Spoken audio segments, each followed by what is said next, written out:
Sister. You must learn. Welcome, y'all. Welcome back.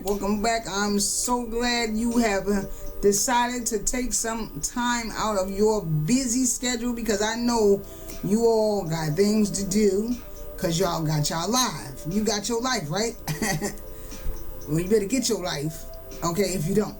But thank y'all for coming back, and welcome. Thank you for coming on down and spending a little time with your sister, okay? Big sister, you must learn, okay?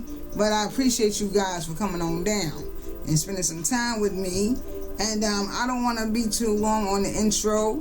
I really want to jump right into this, because I want to try to cover as much ground as possible without making this video too long, and keep it as truncated as possible. Okay, so first things first. Now, y'all know I've been discussing the whole racial gap, and how the Dred Scott case played such a pivotal role in the racial gap.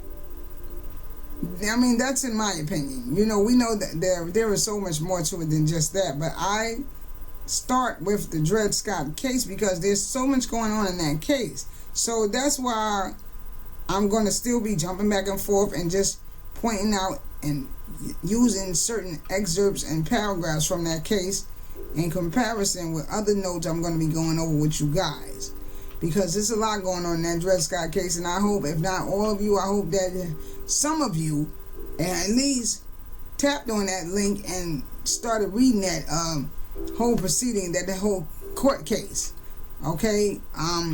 Because it is really deep, and there is a lot going on. A lot of things are going on in there that we, as melanated, copper-colored, aboriginal people, need to know. Not enough of us know the law. And it's sad, because one of the things in reference to law is that not knowing the law is no excuse. You can't be reprimanded for something and maybe sued in a court of law for something you did wrong, and think that because you stand up and tell the judge, oh, well, I didn't know that, Your Honor, he gonna give you a pass and say, oh, well, okay, you know what, since you didn't know, you free to go. No. That's not gonna happen. Okay? It is your duty. It is your duty as a citizen to know the law.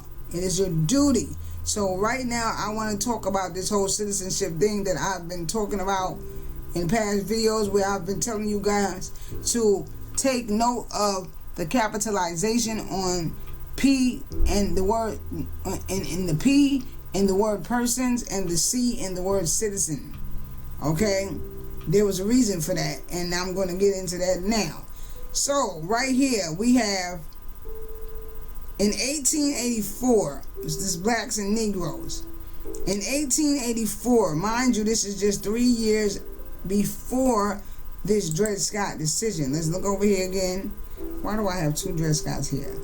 When did that get like that? I don't know. Anyway, you have 1887 over here, and then over here, this is in 1854. Oh shit, I said 3 years, excuse me, my bad. Oh yeah, what am I doing? I'm confusing myself. 1857, so yeah, 3 years, I was right. Excuse me for that. I don't know what happened just now. But anyway, in 1854, the California State Supreme Court sought to bar all non-Caucasians from equal citizenship and civil rights. Now, we know that Andrew Jackson, is it Andrew Johnson? We know that he stood firmly on not giving us civil rights at all. Okay? I had something in here. Didn't I have something in here with him? No, I didn't. I'm gonna have to pull something up and find something. But yeah. So this thing was going on for a long time. You know what I'm saying? This thing was going on for a long time. That's why I said the Dred Scott case is not in exactly where it started, but it is a good place to start, in my opinion. You know, because there's so much going on in that case. So yeah, but it says right here, Supreme Court sought to bar all non-Caucasians from equal citizenship and civil rights. The court stated the word black may include all Negroes, but the term Negro does not include all black persons. What does that mean? The word black may include all Negroes, but the term Negro does not include all black persons. Now, that's funny because, see, this is why I chose the Dred Scott case, because when we go back over here, and I may jump over here from time to time, well, I will jump over here from time to time to just point out certain things, okay? So,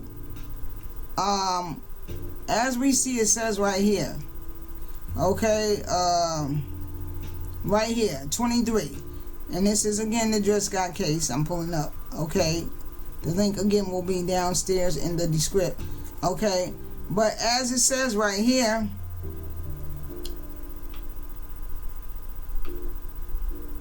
the plea applies to that class of persons only whose ancestors were Negroes of African race. Now here, when it comes to Dred Scott, he's being referred to as a Negro, okay, because he is of the African race. When we come down here where he is saying the situation of this population was altogether unlike that of the Indian race, he refers to these melanated people. They are melanated. I think I proved that already. You know, I proved it. You understand what I'm saying? These melanated people are being referred to as the Indian race. So that may very well be what is meant here when it says the word black may include all Negroes, but the term Negro does not include all black persons. That's because, just like Roger Tannen in that Dred Scott situation case, he was addressing two separate classes of people, two separate races of people, if you will, right? Even though we know that whole race thing is a social construct, it's obvious that he was addressing two separate classes of people here. One, the melanated man from Africa, whose ancestors were from Africa, and two, the melanated man who was indigenous to the Americas, right? So that more than likely is what is meant right here. That's what comes to mind when I think about it. The word black may include all Negroes, but the term Negro does not include all blacks. Because Indians were not being called Negroes in most cases. You had them being called mulattoes, octoroons, Indians in many cases, even as we saw in this whole Dred Scott case. Indians. But never really were they called Negroes. That did not start applying to these Aborigines until later down the line. Okay? Much later. Okay? After they had, amalgamated with the United States, and after they had given up their freedom to become citizens. Which I'm going to get into that, okay, when we break down and go over this entire 14th Amendment. But yeah, that's the only thing that I can come to as far as this statement right here. Okay, the term Negro does not include all black persons, because they didn't see all black people at one point in time as a Negro. So a Negro is basically a name that was given to black people to denote your wealth, your value. You understand what I'm saying? And for those melanated people coming from Africa, or whose ancestors were imported here from Africa, they were seen as less than these melanated people, aborigines, who were already here and indigenous to the Americas. Now, why was this? This is, I guess, a part of their separation, you know. But then like we now say, because we got receipts that are now proving that this whole slave trade, when it came to this slave trade, was bogus, because it makes no sense. Let me tell you something. When I was young, I was really into my African history. I've always been, you know, someone that was geared toward the history, the culture of we melanated people, you know. And as I've explained in past videos, because this is what I came up in, you know what I mean, when I first really started getting into the culture, first really started getting into our roots and things like that, because that's what I came up in. My focus was on Africa, right? Never focusing on or thinking about us as being Americans. Even though grandma and everybody was always saying that we had Indian in our blood, you know, my grandma, she was always saying that. As a matter of fact, I got a recording on my other phone of a conversation that I had with my aunt, you know. And matter of fact, hold up, let me see something here. If I press pause, is this thing gonna pause for me? Because it don't be pausing. Let me tell y'all what I did. I hit the wrong button, yo. I hit the stop button. I was supposed to hit that pause. I hit the stop button. But yeah, I'll just combine it. So y'all won't even know. It's gonna flow right into this. Y'all ain't even gonna know, but I'm telling y'all anyway. But anyway, let me move up here. So let me play this for y'all for a minute, right? So this is a conversation I had on the phone with my aunt. One of my aunties that, you know, she was responsible for looking out for me when I was not growing up, but living down south with my grandparents. I spent a few years in South Carolina with my grandparents during my junior high school years, and then I came back to New York. You know, that I was a senior by the time I came back. Yeah, I was a senior when I came back to New York. But yeah, man, that was a different way of life, man. I'm telling you. You know, I wasn't ready. I wasn't ready for Big Mama. Big Mama didn't play no games. She didn't play no games, boy. Get that switch, and you had better address and answer right. Okay? Because Lord have mercy, you ain't want to have to get no switch. You ain't want to have to get no switch. But yeah, so she's going now. Rest in power. Rest in power. Rest in power, Grandma. Okay, so let me play this little clip. It's just a little clip, right? Mind you, I'm talking to my aunt on the phone. And this is just a little clip right here. One more time. So now, you say you remember grandmother telling you that she was Cherokee Indian? I'm not. She didn't say what, word. What tribe? Yeah. I said Cherokee. I don't remember. I really don't. But that's the only one I can think of. That's what I'm saying. I don't know Indians, tribes and things like that. But I said Cherokee. So I could be wrong. But I know she did say she was part Indian. Okay. Part Indian or Indian. I heard the conversation been so long, but I know she always said she had Indian blood in her. Yeah, that was what she said.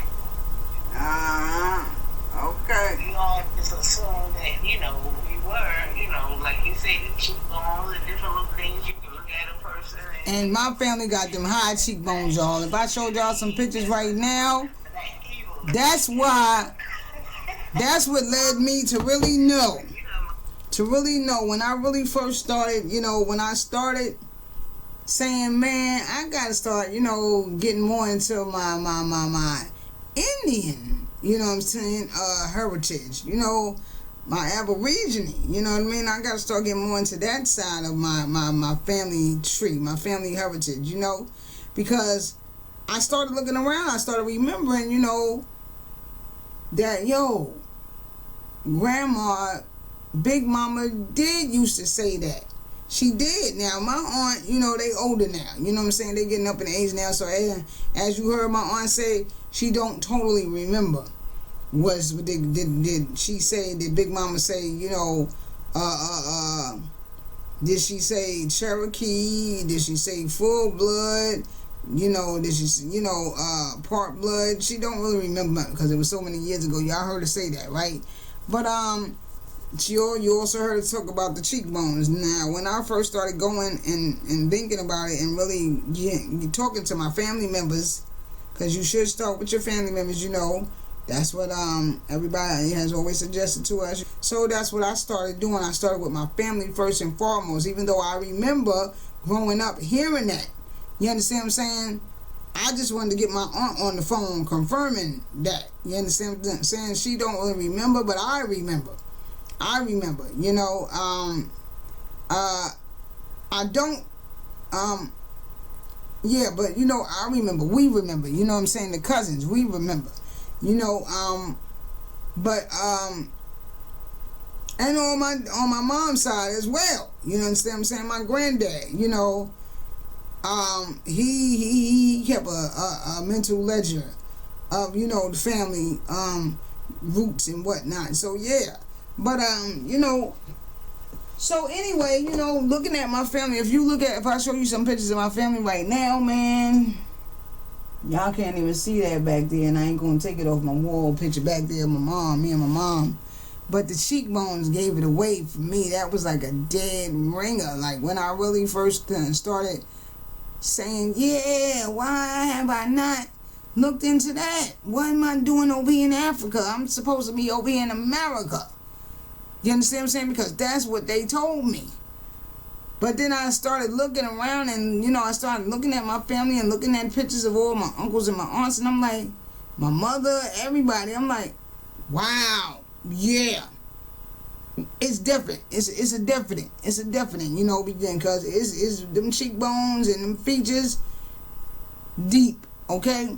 So, so yeah, that's what I'm trying to say, like, that had to be the deal, you know what I'm saying? But, when we look at, things like dealing with this whole slave narrative and whatnot, this right here, the numbers and stuff, it never made sense to me. But, since I pulled this up, let me point something out to y'all. I want to see which one of y'all gonna get this. Let's read. Indian and African slave population, 1790 to 1861, the Civil War. Remember, the Civil War began in 1861. In August 1619, that year sound familiar? Ringing any bells, anybody? 1619, the English privateer White Lion, that name sound familiar? Ringing any bells, anybody? Brought a cargo of 20 point and odd Negroes, captured from a Portuguese slave ship to Point Comfort. That name sound familiar to anybody? Now, for those of you that know, and for the people in the back that you didn't pick it up, if you saw the movie Leave the World Behind, Obama's movie, Obama and Michelle's movie that they did on Netflix, you remember the ship that pulled up to the beach was what was the name of that ship, right? That oil ship. They called it an oil rig or whatever he said it was. The name of that ship was White Lion. Remember the phone? When she looked at the phone, what year did they have on the phone? 1619. The beach. Remember they went to the beach. What was the name of the beach? Was it the beach or was it the store? I think it was the beach. Well, or was it the store? I'm not really sure, but Point Comfort. So, we know from all these clues, and then all the black music, and then there was so many other clues. All these clues, we know that, He was trying to say something, and I believe he was trying to say something directly to us. But the point that I'm making is that these numbers never made sense. First of all, you had 500 nations. 500 nations here. Okay? 500 nations. Okay? 500 nations. 5 million people. Okay? 500,000 people. 500 million people is what I mean to say. Excuse me for that. But really? So y'all told us that y'all brought over here 14 million, something like that, slaves, right, from Africa. But we already have millions and millions of people here. So somebody lying about the numbers. Somebody can't count. Something going on. Something is fishy. Something ain't right. So we already know that this whole slave trade story, okay, allegory, that's all it really is. You know what I mean? Something made up. You know, and this is why I say that if there were any Africans here, okay, if we have any African lineage, any African connection, it must be from the Africans that left Africa so many years ago. I'm talking about millions of years ago. I'm going before the continental drift. Okay, I'm talking about the pygmy. I'm talking about the Bushmen. Okay, well, the Bushmen come out the pygmy. You know, I'm talking about that. Okay, so, you know, this whole coming over here as slaves, come on, man. You know, it wouldn't even make no sense. And I used to always say that when I was younger. That don't even make sense. How you had all those people on that ship? Where was they going to the bathroom at? Well, you know, everybody laying all on top of each other. So, you know, and as we would hear the horrific stories growing up, that's how they was told to us, that they was just throwing all up on each other, you know, urinating on each other, you know what I mean? Moving their bowels, excuse me, I don't mean to sound so graphic, but that's what people were actually, you know, in agreement with this. Like, does that make sense? You know, no one would have been able to be on that ship because the smell would have knocked you out. Each and every one of those slaves would have died down there. You cannot just sit in your own fecal matter, okay, urine and whatnot for that many days, and you don't develop all kind of sores on your body, infections, and God knows what else. So it just never really made sense. You understand what I'm saying? So, you know, this is where I'm at in this point in my life. But let's get over here real quick. Yeah, so let's go ahead and see what's going on with this, man, because we got to try to figure this out. We must try to figure this out, like, what really happened, because like I was saying before, and I don't even think I uploaded that video yet because I'm still working on editing it, but it will be uploaded by the time you see this one, so you will not even know or realize the gap. And I will be organizing this channel and putting everything in order, you know, chronological order. But so because, you know, a lot of people, especially the hardworking man, the hardworking woman, like, you know, my granddad, sleeping power granddad, pops, you know, sleeping power, man, sleeping power. My pops, my grandpops, he was a Tuskegee Airman, fought in World War II. He also was a master contractor and a realtor. He owned a few properties in Brooklyn, New York. Okay? And he is responsible for the layout of at least a third of downtown Brooklyn. True facts. I couldn't hide from that man. I'd be downtown, you know, places and doing things I probably shouldn't have been doing because I wasn't supposed to be downtown in the first place. But you know, I'm young, I'm hanging out with my friends. You know, my aunt said stay on the block. I'm gonna take that chance. You know, your friends is all leaving and you don't want to sit there by yourself. You know, we all did that. So I'm downtown chilling. You know, we at the mall, Arby Square Mall. You know, we all up and down everywhere. And who I bump into all the time, working in the building. One of the buildings, he working somewhere. My granddad. But you know, that was my granddad. You know, he ain't never tell. What you doing down here? That's all he would say. You know, he was always low tone speaker, you know, never loud, never, you know, speaking loud and, you know, being boisterous, you know, and wasn't a very loquacious man either, you know, but funny nonetheless. You know, he said what he had to say, you know, and he was funny, man. But anyway, getting off of that, you know, we got to try to figure out, like, what happened? What's really going on? How is it that men and women that work so hard, you know, that sit back and say, like, I go to work every day, you know, I'm barely ever late. I go to work sometime even when I'm sick. I don't take days off. Yeah, and, you know, I don't even hardly take my vacation time, you know. It's just sitting there. You know, I'm a law-abiding citizen. I pay all my taxes, but it just seems like I ain't never got nothing. I can't hardly make ends meet. Like, why is that the situation with aborigines? Why is that the situation with melanated people? Most of all, out of everyone else. Why is that? Okay? And that has a lot to do with the fact of what type of citizens we are. And for a lot of people, you don't even know or realize that there are different types of citizens. There's different types of status when it comes to this whole citizenship thing. So let's jump over here, right? Let me jump over here, right here. This one right here. Let's open this up. Let's blow this up. Let me break this down to you guys, right? Let's break this down a little bit to you guys, right?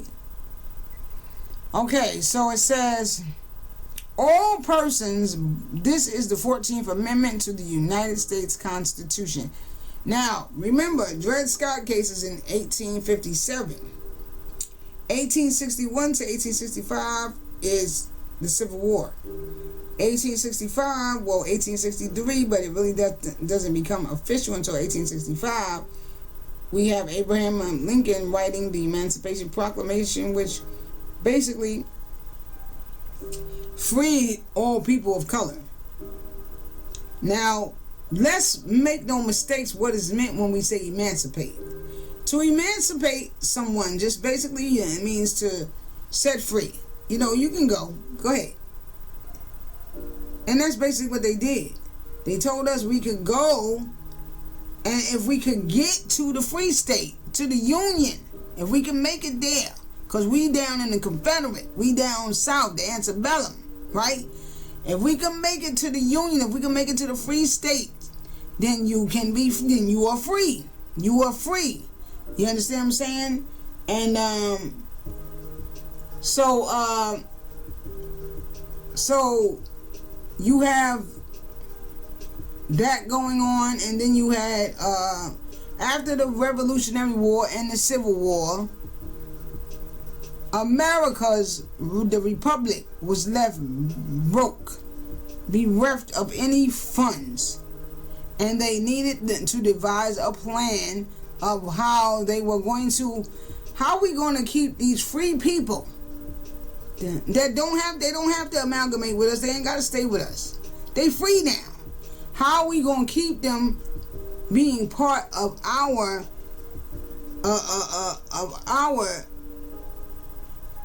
Constitution, but not give them back anything that we took from them, and not be responsible or responsible to have to give them back anything? You understand what I'm saying? How can we do that, but still keep them a part of our jurisdiction, keep them a part of our Constitution?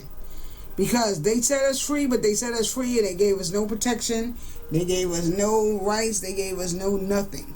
They just said, you can make it, go ahead, go on. Yeah, you go ahead. But you had all these angry white folks out there that, him downstairs. You had all these angry white folks out there that, they weren't happy with that decision, that Abraham Lincoln Emancipation Proclamation. They weren't happy, and then the Yankees came through and ravished all their cotton gins and left them broke and bereft of any funds them damn selves. All their slaves were gone, like I told y'all in the beginning in one of the videos, the earlier videos along these video series.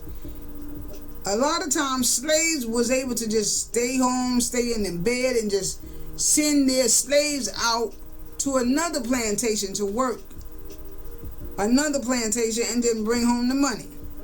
Not having to do nothing all day. Just send you out. You know, and this is how a lot of slave owners did.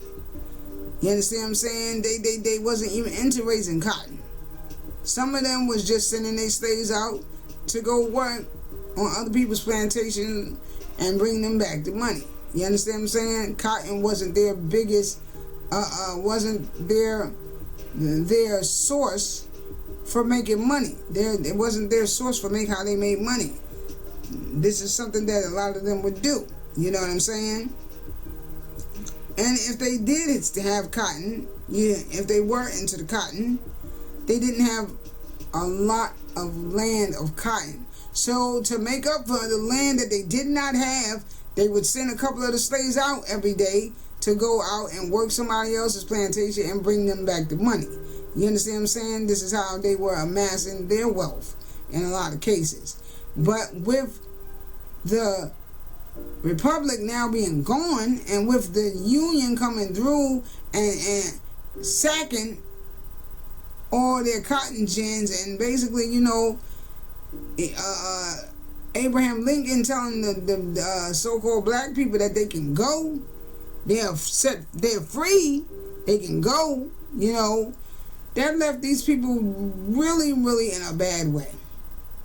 So they needed to devise a plan. They needed to come up with something like, what can we do? What can we do? These people are out here. They've been set free, but they're getting murdered. They're being lynched, you know, castrated, all kind of horrific things. We all know the stories. And they're looking like, dang, you know, like, we need some help. You know, we free, but where we going? We need some help. You know, and plus they wanted to bring them back into their establishment anyway. But we can't just bring them back and with what we gonna offer them. So what they had to offer us was citizenship. Citizenship. Yes, we will offer you citizenship. And with this citizenship, you will be protected under our God. You'll be under our guise and our protection. But there's a catch to this type of citizen that they were allowed to become. So let's read it. 14th Amendment to the United States Constitution, Civil Rights. Section 1. All persons born or naturalized in the United States and subject to the jurisdiction thereof are citizens of the United States and of the state wherein they reside. Pause. Let's go back to the top. All persons born or naturalized, and this is just section 1, but this is the main section right here. This is the kicker right here, baby. And as you see, this was ratified on July 9th, 1868. So 1868, that would be just 3 years after the Civil War and after Emancipation Proclamation, right? So